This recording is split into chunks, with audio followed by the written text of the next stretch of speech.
ഈശോ മിശിഹായ്ക്ക് സ്തുതിയായിരിക്കട്ടെ. പുറപ്പാട് പുസ്തകത്തിൽ നിന്നുള്ള വായന 39-ാം അധ്യായം. പുരോഹിത വസ്ത്രങ്ങൾ. മോശയ്ക്ക് കർത്താവ് നൽകിയ കൽപ്പനയനുസരിച്ച് അവർ വിശുദ്ധ കൂടാരത്തിലെ ശുശ്രൂഷകൾക്ക് വേണ്ടി നീലം, ധൂമ്രം, കടും ചുമപ്പ് എന്നീ വർണ്ണങ്ങളിലുള്ള നൂലുകൾ ഉപയോഗിച്ച് നേർമയുള്ള വസ്ത്രങ്ങൾ നിർമ്മിച്ചു. അഹറോന് വേണ്ടിയുള്ള വിശുദ്ധ വസ്ത്രങ്ങളും ഉണ്ടാക്കി. സ്വർണവും നീലം, ധൂമ്രം, കടും ചുമപ്പ് എന്നീ വർണ്ണങ്ങളിലുള്ള നൂലുകളും നേർമയിൽ നെയ്തെടുത്ത ചണത്തുണിയും ഉപയോഗിച്ച് അവർ എഫോദ് ഉണ്ടാക്കി. അവർ സ്വർണം തല്ലിപ്പരത്തി നേരിയ നൂലുകളായി വെട്ടിയെടുത്ത് നീലം, ധൂമ്രം, കടും ചുമപ്പ് എന്നീ വർണ്ണങ്ങളിലുള്ള നൂലുകളിലും നേർമയിൽ നെയ്തെടുത്ത ചണത്തുണികളിലും വിദഗ്ധമായി ഇണക്കിച്ചേർത്തു. എഫോദിന് തോൾവാറുകൾ ഉണ്ടാക്കി അതിന്റെ രണ്ടറ്റങ്ങളിലും യോജിപ്പിച്ചു. എഫോദിനെ ചുറ്റിയിരുന്ന പട്ട എഫോദ് പോലെ തന്നെ സ്വർണവും നീലം, ധൂമ്രം, കടും ചുമപ്പ് എന്നീ വർണ്ണങ്ങളിലുള്ള നൂലുകളും നേർമയിൽ നെയ്തെടുത്ത ചണത്തുണിയും ചേർത്ത് കർത്താവ് മോശയോട് കൽപ്പിച്ച പ്രകാരമാണ് ഉണ്ടാക്കിയത്. ചെത്തിയൊരുക്കിയ വൈഡൂര്യക്കല്ലുകളിൽ മുദ്ര പോലെ ഇസ്രായേലിന്റെ പുത്രന്മാരുടെ പേരുകൾ കൊത്തി.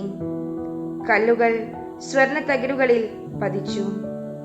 കർത്താവ് മോശയോട് കൽപ്പിച്ചതനുസരിച്ച് ഇസ്രായേൽ പുത്രന്മാരുടെ സ്മാരകശിലകളായി അവ എഫോദിന്റെ തോൾവാറുകളിൽ ഉറപ്പിച്ചു.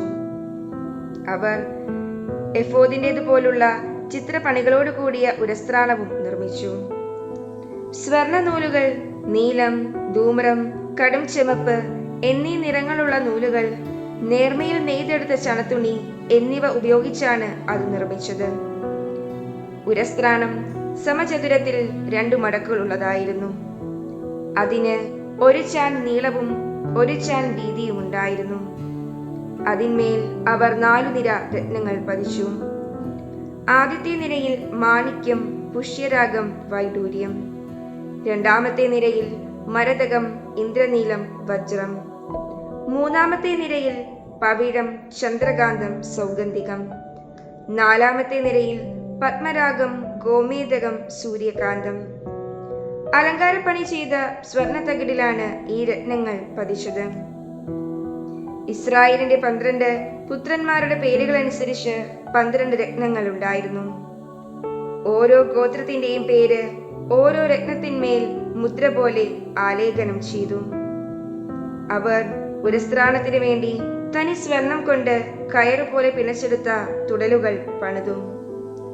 2 സ്വർണ തകിടുകളും 2 സ്വർണ വളയങ്ങളും ഉണ്ടാക്കി. വളയങ്ങൾ ഉരസ്ത്രാണത്തിന്റെ മുകളിലത്തെ 2 മൂലകളിൽ ഘടിപ്പിച്ചു. 2 സ്വർണ തുടലുകൾ ഉരസ്ത്രാണത്തിന്റെ മൂലകളിലുള്ള വളയങ്ങളിൽ കൊളുത്തി.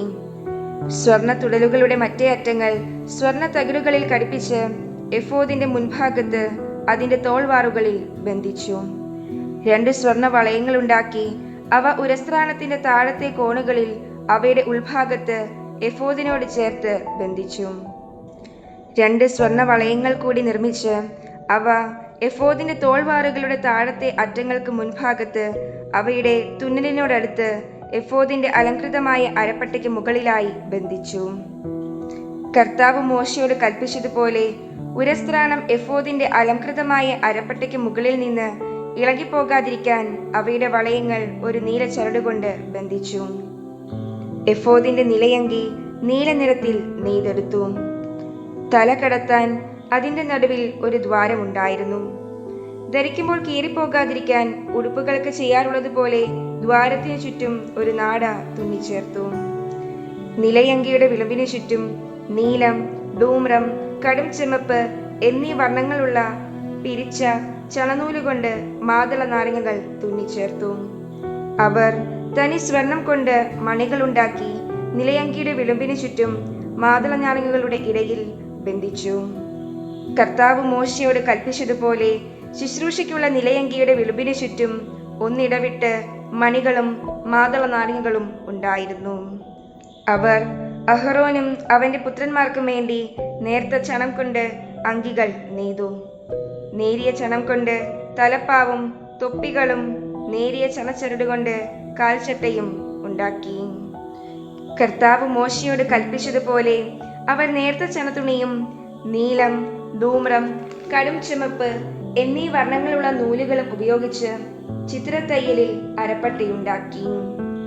വിശുദ്ധ കിരീടത്തിന്റെ തകിട് അവർ തനി സ്വർണം കൊണ്ട് നിർമ്മിച്ച് അതിന്മേൽ ഒരു മുദ്രയെന്ന പോലെ കർത്താവിന് സമർപ്പിതൻ എന്ന് കൊത്തിവച്ചു. കർത്താവ് മോശയോട് കൽപ്പിച്ചതുപോലെ തലപ്പാവിന്റെ മുൻവശത്ത് ബന്ധിക്കാൻ തകിടിന്മേൽ ഒരു നീലച്ചരട് പിടിപ്പിച്ചു. ഇങ്ങനെ സമാഗമ കൂടാരത്തിന്റെ പണികളെല്ലാം അവസാനിച്ചു. കർത്താവ് മോശയോട് കൽപ്പിച്ചതനുസരിച്ച് ഇസ്രായേൽ ജനം എല്ലാ കാര്യങ്ങളും ചെയ്തു. അവർ കൂടാരം അതിന്റെ എല്ലാ ഉപകരണങ്ങളോടും കൂടി മോശയുടെ അടുക്കൽ കൊണ്ടുവന്നു. കൊളുത്തുകൾ, പലകകൾ, അഴികൾ, തൂണുകൾ, പാദകുടങ്ങൾ, ഊറക്കിട്ട മുട്ടാടിൻ തോലുകൊണ്ടുള്ള വിരി, നിലക്കരടി തോലുകൊണ്ടുള്ള വിരി, തിരശീല, സാക്ഷിപേടകം, അതിന്റെ തണ്ടുകൾ, കൃപാസനം, മേശ, അതിന്റെ ഉപകരണങ്ങൾ, തിരുസാന്നിധ്യത്തിന്റെ അപ്പം, തനി സ്വർണം കൊണ്ട് നിർമ്മിച്ച വിളക്കുകാൽ, അതിലെ ദീപനിര, അതിന്റെ ഉപകരണങ്ങൾ, വിളക്കിനുള്ള എണ്ണ, സ്വർണ ബലിപീഠം, അഭിഷേക തൈലം, പരിമള ധൂപത്തിനുള്ള സുഗന്ധദ്രവ്യങ്ങൾ, കൂടാരവാതിലിന്റെ യവനിക, ഓടുകൊണ്ടുള്ള ബലിപീഠം, ചട്ടക്കൂട്, തണ്ടുകൾ, ഉപകരണങ്ങൾ, ക്ഷാളനപാത്രം, അതിന്റെ പീഠം, അങ്കണത്തിന്റെ മറകൾ, തൂണുകൾ, പാദകുടങ്ങൾ, അങ്കണ കവാടത്തിന്റെ യവനിക, കയറുകൾ, കുറ്റികൾ, സമാഗമ കൂടാരത്തിലെ ശുശ്രൂഷയ്ക്കുള്ള പാത്രങ്ങൾ, വിശുദ്ധ സ്ഥലത്തെ ശുശ്രൂഷയ്ക്ക് വേണ്ട വിശുദ്ധ വസ്ത്രങ്ങൾ, പുരോഹിതനായ അഹ്റോന്റെ വിശുദ്ധ വസ്ത്രങ്ങൾ,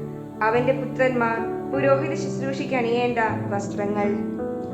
കർത്താവ് മോശയോട് കൽപ്പിച്ചതുപോലെ ഇസ്രായേൽ ജനം ഇവയെല്ലാം ഉണ്ടാക്കി. അവർ ചെയ്ത ജോലികളെല്ലാം മോശ പരിശോധിച്ചു. കർത്താവ് കൽപ്പിച്ചതുപോലെ തന്നെ അവർ പ്രവർത്തിച്ചിരിക്കുന്നു. മോശ അവരെ അനുഗ്രഹിച്ചു.